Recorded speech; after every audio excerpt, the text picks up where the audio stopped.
Assalamu alaikum jama'a, da fatan kowa na cikin ƙoshin lafiya. Ni ce dai taku Hadiza Aliyu, wacce aka fi sani da Hadiza Gabon. A yau ba topic zan kawo ba ko kuma ba shawara ba reminder ba, tambaya nake so na yi.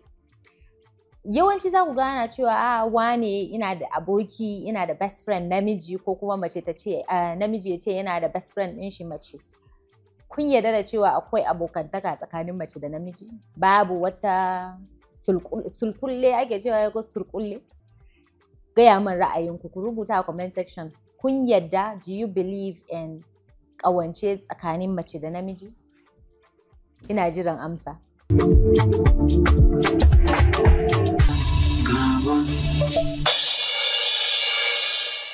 To jama'a, da fatan kuna tare da ni har yanzu. A yau muna tare da babban baƙon mawaƙi ne a masana'antar kannywood, sannan kuma waƙoƙin shi suna yawan tashi a yanzu. Muna tare da Salim Smart. Kada ku matsa ko ina. Barka da zuwa. Barka dai. Yawwa. Mun gode sosai da karɓan gayyatar mu ake cewa ne ko?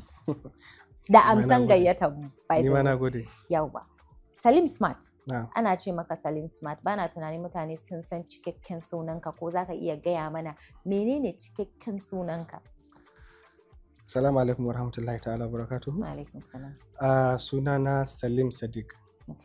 Ni haifaffen jihar Kano ne, unguwar Gwammaja 'yan Kusai, Dala Local Government. Na yi makarantar primary school a Zamfara, secondary a Zamfara, tertiary a Zamfara, daga baya kuma na dawo mahaifata. Me ya faru daga Kano kuma a can aka haife ka Zamfara kenan, ko kuma a nan zuwa kuka yi? Ai sai da ma na fara primary school a Kano. Sannan aka cire ni aka mai da ni Zamfara. Dalili shine lokacin gwamna Ahmad Sani Yariman Bakura, a lokacin babana yana contract din wata makaranta health technology tsafe. So sai irin maimakon ya dinga zuwa ya dawo, sai kawai ya je can sai ya zauna, da ya gama aikin shi kuma sai ya dawo. Amma mutane me yasa ake tunani kamar kai dan Adamawa ne? To aikin gana ya kama da Fulani. Haka ne. Amma ni dan Kano ne. To ina aka samu asali sunan Smart? Smart. Smart sunan kamfanin da na koya aiki ne. Studiyon da aka koya min kiɗa shine ake kira na da shi. Sunan studiyon Smart. To shine ake kira na da Salim Smart. Na gane. Waye koya wa Salim Smart waka? Waka. To bana tunanin ana koyon waka gaskiya. Da yake dai sai dai akwai wasu abubuwan da za su gyara waka ta sa ta daɗi. Kamar yadda na gaya miki, na koyi kiɗa kuma na koyi mixing, sound engineering kenan. So waka dai dama can ina da sha'awata. Na tashi tun ina yaro, tun ina makaranta ma nakan dan rubutawa in dan rera. Amma ban samu damar na fara shiga studio ba sai da na gama makaranta na shiga. Kuma shi ma dalilin da yasa na koya wakar, shi wanda nake zuwa wajen shi kamar ni customer shi ne. Ko da yaushe yana yawan gani na ina zuwa wajen shi aiki, wani lokacin ma kuɗi na bai kai ba, zan ce mishi dan taimaka min, sai ga kamar abun irin ina da naci akan abu. Wani lokacin ma in ma ban yi waka ba, kamar wani mara lafiya, sai ya ce to me zai hana ka zo in koya maka wannan aikin gabaki daya. Sai na ce to shikenan, ka zama boss. Kawai sai na koma na tare a studiyon shi, kuma Allah ya sa cikin 'yan lokuta kaɗan na yi achieving na samu abin da nake so. Menene matsalolin da ka fuskanta lokacin da ka fara waka? Lokacin da na fara waka? Gaskiya babban kalubale da na fuskanta shine babana da kuma wasu daga cikin iyayena ba su aminta da harkar ba. Irin kuma ba sa bani ƙwarin gwiwa. Suna ganin kamar wani wasan yara ne nake.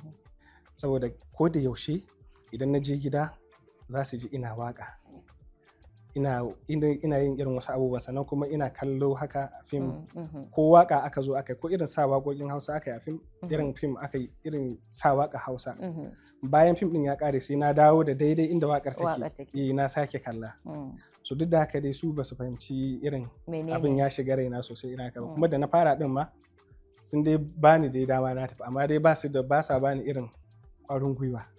Ta bangaren yanzu misali a matsayinka na mawaƙi, ka shigo ka fara harka waƙa, akwai wasu matsalolin da ka samu da wasu 'yan uwanka mawaka?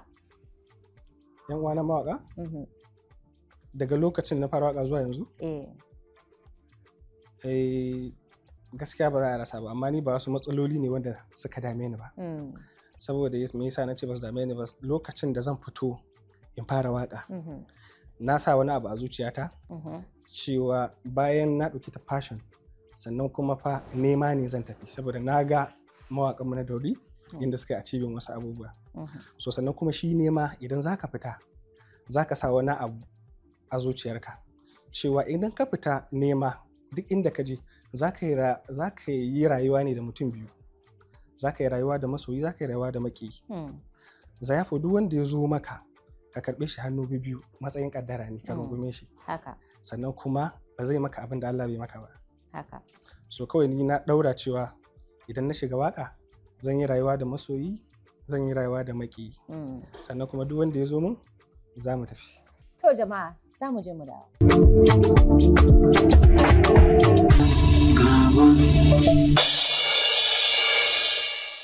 To jama'a barkanmu dai da dawowa. A cikin bari mu koma baya kaɗan.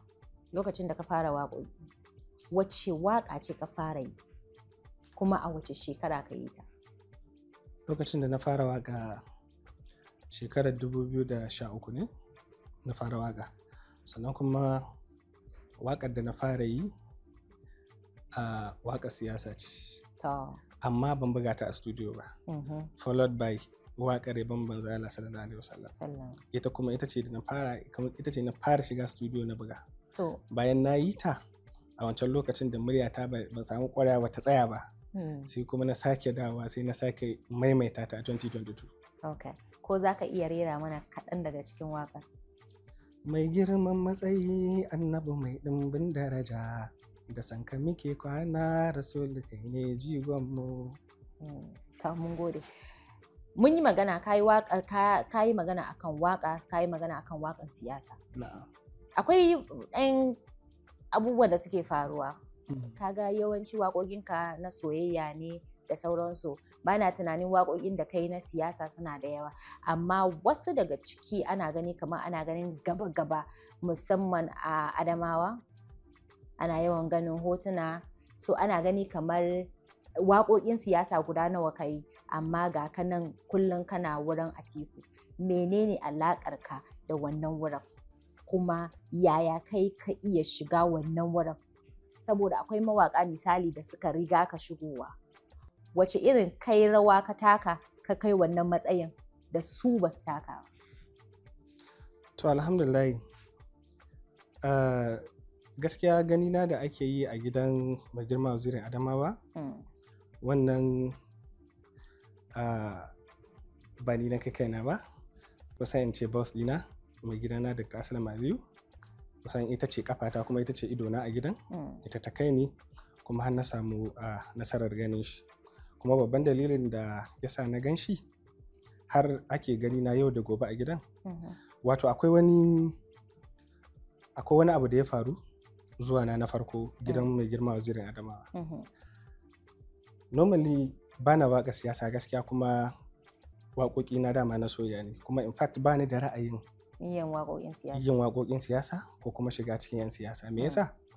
Saboda kin san mutanenmu na arewa wani lokacin mu da kanmu muke daɓa ma kanmu wuƙa ba mu sani ba.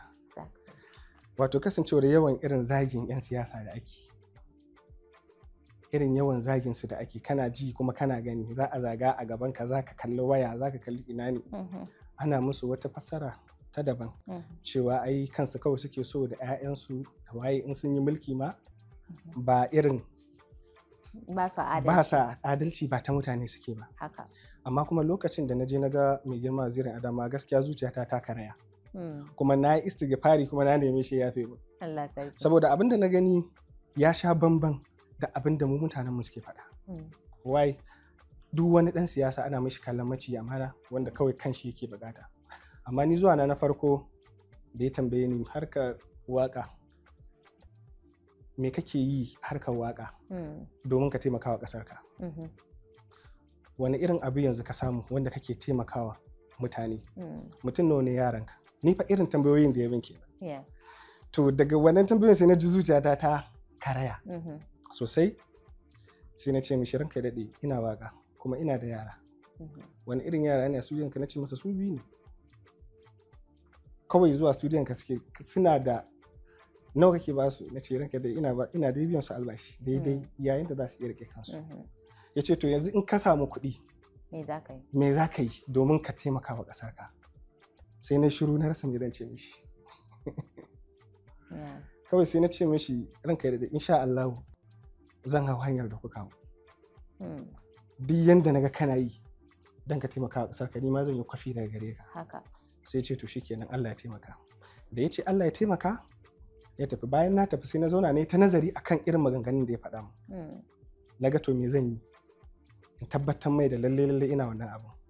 Sai na dawo bayan na dan samu yan canji na, sai na dawo sai na buɗe record label. Da na buɗe record label kuma na magayyaci artist kanana wanda ba su wuce guda 22 ba zuwa 25. Muka mitin da su kan cewa ina so in yi collaboration da su, amma a zuciyata ni ba collaboration da nake so in yi da su ba, na ɗauko su ne in taimaka musu. Abinda ba za su iya ba in yi musu. Bayan mun yi wannan na gama rijistar kamfani na yi komai, na ƙara koma na biyu zuwa na gidan. Da na koma sai ce a'a yan samari to yanzu kuma me faru? Sai na ce ranka daɗe na buɗe kamfani Astro Record wanda kuma na jawo mutane da yawa wanda zan tallafa ma insha Allah. Sai ce wannan shine daidai abin da ya kamata ka ringa kenan, kuma ka je ka ci gaba da addu'a. Da ni da kai Allah ya taimake mu mutane su gane manufarmu akan Nigeria. Sai na ce mishi to kenan. So a takaice abin da ke so miki bayani, ba wai shi da ake ganina tare da shi, shi ba wai damuwar shi waka soyayya da nake ba, ba ma damuwar shi ma wai mai waka ko mashi wani abu da ya danganci, a'a shi wa na taimakawa da kuɗin ma waka da nake samu wa na taimaka, sannan shi in ya ban kuɗi su wa zan taimakawa, me zan yi da shi na gaya mishi. To wannan shine dalilin da yasa ake yawan gani na a gida. Duk abin da nayi zan je in bashi report. Menene alakar ka da Dr. Aslam? Saboda yawanci mutane suna kasan komai yana social media, so zaka iya kai mana bayani menene alakar ka da ita? Na'am. Dangantaka ta da Doctor na farko dai boss ɗina ce, kuma ta taimake ni. Sannan kuma duk abin da na zama yanzu a gidan siyasa da kuma gidan shi mai girma waziri ta salarta ne, domin tana ganin akwai wata rawa da zan iya takawa a cikin matasa. Shi isa ta jani kuma ta kai ni, kuma aka yi sa'a na kuma tabbatarwa da mai gida ni ma akwai abin da zan iya yi. Yawanci yadda aka santa, an santa tana son taimako, musamman matasa, tana son taimakon musamman 'yan kannywood, saboda ina ganin abubuwan da take yi da sauransu. Amma ana gani kamar kana yawan sa katanga tsakaninta da mutane, kamar baka ba da dama ta taimakawa jama'a. Menene gaskiyan abin? To gaskiya kusan ce ni ita wata irin mace ce wadda idan ta ce maka ina so in taimaki wani, ba a kawo objection. Ita ba a kushe mutane a gabanta, ba ka hira wani a gabanta, ba ka gulma, ba ka munafurci. Idan ta ce min ina so in ga wani, sakon 10 yawa na kawo shi. Ba na tara mutane. In kika kula a cikin zamana da ita, har yanzu ina gaban meye irin yadda mutane suka santa da ta, har yanzu ba a ci shekara 3 ba ko 2. Amma kuma mutanen da suke jikinta wanda ta sulata suka kai gare ta suna da yawa. Jama'a kada kuma tsako ina, za mu je mu dawo.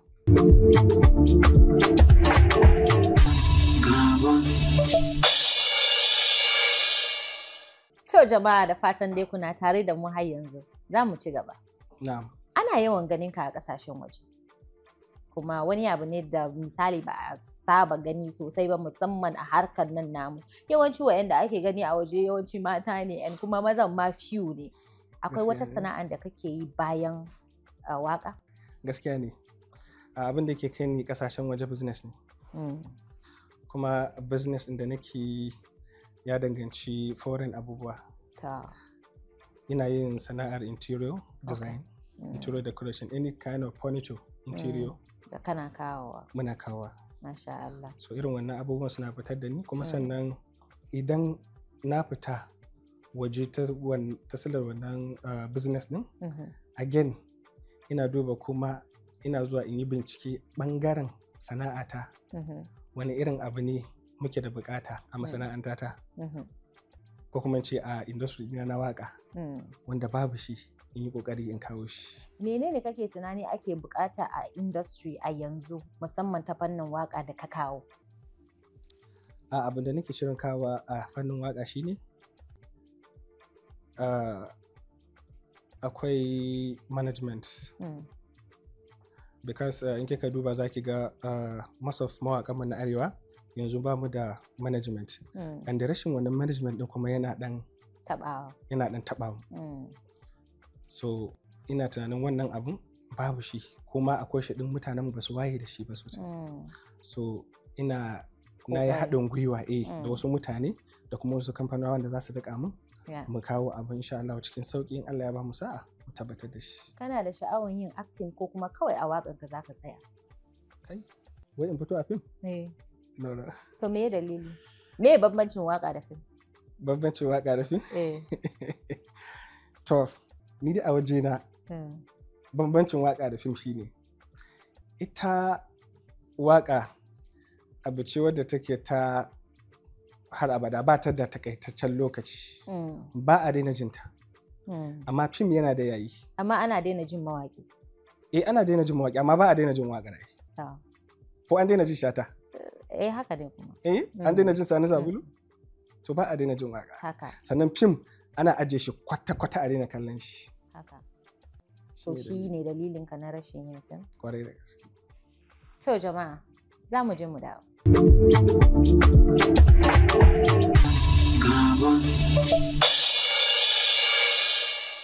A da, an ce idan an kira ka a waya ana samun ka.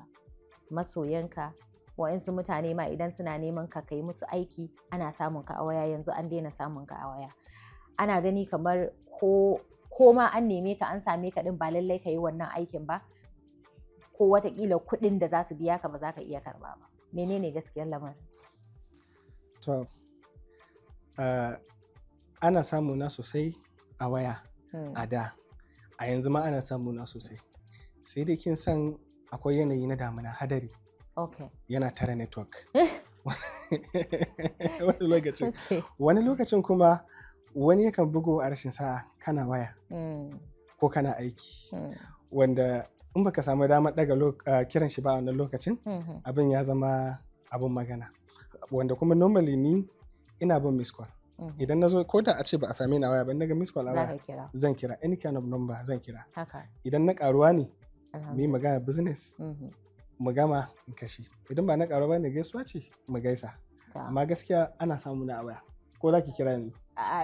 Zan kira idan mun tashi. Zan ba ku namban shi jama'a. Sai ku kira shi. Ana ganin ka da wani amininka, Khalifa SK. Yanzu kuma kwatsam aka daina ganin ku. Matsala ne ko kuma kawai kowa ya girma ya kama gaban shi? Gaskiya ba matsala ba ne. Kawai kin san yanayi ne na aiki. Akwai idan za ku iya aiki na wani lokaci a studio ɗaya da mutum, ku aiki ko kuma ku yi zama da shi sosai. So idan wani abin ya zo ta ɓangaren ka ko ta ɓangaren shi wanda zai dinga rage maka wannan zaman da kuke tare, dole dama za ku ɗan rabu na lokaci. Amma dai kuma za a kira waya a gaisa, a hira da sauransu. Saboda in ma ba kin mamanta, saboda ni nake mishi kiɗa a da. So da nake mishi kiɗa kuma a da kuma wani yanayi ya zo ya canja shi ya tafi, sai ya zama na kuma ba ni nake masa wannan sauran abubuwan ba. Amma dai muna waya mu gaisa, zai zo ma inda nake a haɗun bana nan, wani lokacin zai gaya rana a gaisa a tafi. Amma ba wani matsala tsakanin da shi. Waye makusantanka a yanzu mutum biyu? Makusantana? Mutum biyu. A kannywood? Ko a ina? To. Ko a kannywood ɗaya a waje ɗaya, ko a kannywood ko kuma a waje. To makusanci na a yanzu dai a waje yayana ne gaskiya. Wanda muke uwa ɗaya uba ɗaya. Shi ne makusanci na. A kannywood no best friend. Baka yadda ba kenan ba. Ba yadda ba, amma dai duk irin duk yanda mu'amala ta haɗa da kai ko ta ƙaruwa ce ko ta kana son in taimaka maka sai inda ƙarfi na ya ƙare. Amma no best friend. To jama'a kun ji ba shi da best friend a kannywood, sannan kuma yayan shi ne mutum wanda ya fi kusa da shi, so ya zaɓi yayan shi. Menene abu ɗaya da zaka faɗa zuwa abu uku da zaka faɗa akan wanka? Mutum ne wato mai kusan in ce mai son irin ya ga ina ba da muhimmanci akan sana'ar da nake kwarai da gaske. Yana son duk abin da na sa gaba in dai har mai kyau ne wanda kuma zai min amfani, yana tsayuwa tsayin daka ko da zan ji haushi kan abin da yake gaya min lalle sai ya gana wannan abin, sannan hankalin shi zai kwanta. Kusan ce yana da hannu 100% a kaina wajen harkar waka. Na gane. So za ka iya kallon masu kallon mu ka ba wa matasa musamman mawaka 'yan uwanka shawara a yanzu? To shawarar da zan ba mawaka 'yan uwana a yanzu shine a ƙara haƙuri, a jajirce, a yi naci. Shine kawai abin da zan faɗa. To jama'a, da fatan kun ji daɗin tattaunawa da muka yi da Salim Smart.